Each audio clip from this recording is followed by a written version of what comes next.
আসসালামু আলাইকুম। Comilla snake rescue সেন্টারতে সবাই আন্তরিক অভিনন্দন, শুভেচ্ছা। যা দেশি তিলাগুগু, তিলাগুগু এক পাখি প্রেমিক থেকে আমরা পাখিটি উদ্ধার করছি। এখন পাখিটি আমরা রিলিজ করার সময়, রিলিজ করার পালা।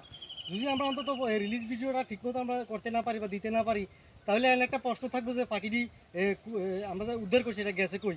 তা এই জন্য আমরা মনে করেন আমরা টিমের সবাই আছে জায়গার মধ্যে, যে আমার পাশে যারা আছে তারাও আমাদের টিমের লোক, বা ক্যামেরার পিছিয়ে যারা আছে তারাও আমাদের টিমের লোক।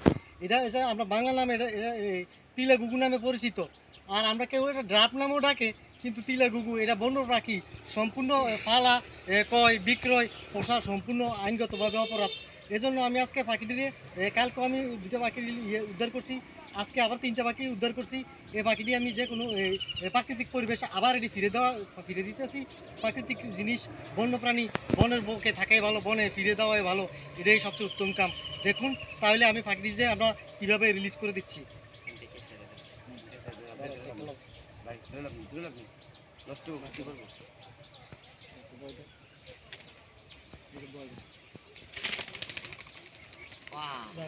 ভয় তো লাগতো না মতিন ভাই, হাতে লইয়া সাইডে দিলেও চলবো।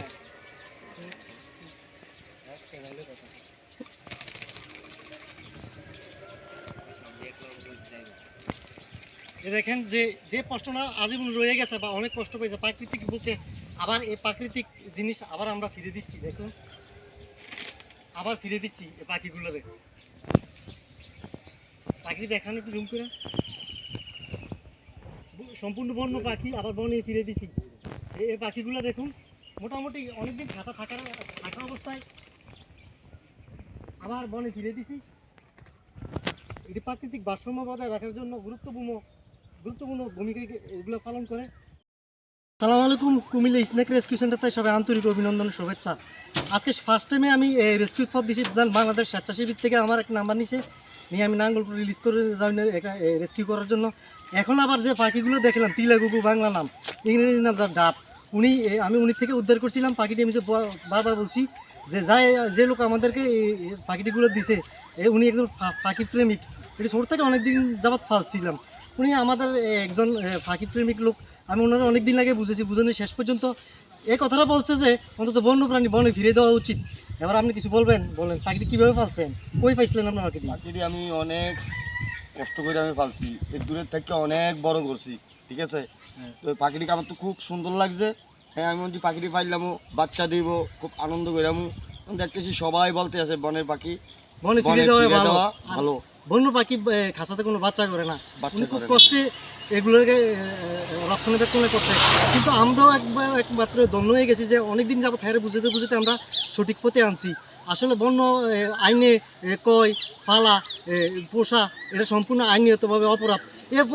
বন্যপ্রাণী নিয়ে আমরা অনেক প্রতিবাদ করছি, বা কালকেও আমি 2টা পাখি রিলিজ করছি, উদ্ধার করছি। এটা তো আপনারা সবাই দেখছেন, আবার আমি এটা রিলিজও দিছি। কিন্তু উনি খুব কষ্ট করে পাখিগুলো ফালছে, খুব মনে দুঃখ পাইছে। কিন্তু সারার সময় হেরা আমি পাশে রাখছি না, জানি হ্যাঁ মনে দুঃখ পাইব। এজন্য হেরা সামনে রেখে আমরা দূরে রেখে আমরা পাখি সাইডে দিছি। সারার ভিডিও আর ধরার ভিডিও কীভাবে আনছি, কীভাবে ছাড়ছি, এটা তো সবসময় আমি দেই। বাদ বাকি ওনার মুখে শুনি। আর আমি কি বলবো, খুব কষ্টের জিনিস কষ্ট হচ্ছে। আমার মোটামুটি খুব অনেক কষ্ট লাগতে আছে। হ্যাঁ, ছোট থাকতে এত বড় করছি, করে অনেক ছেড়ে দেওয়া লাগবে। মানুষ অনেক কিছু বলে, বনের পাখি পালা বলে ভালো না।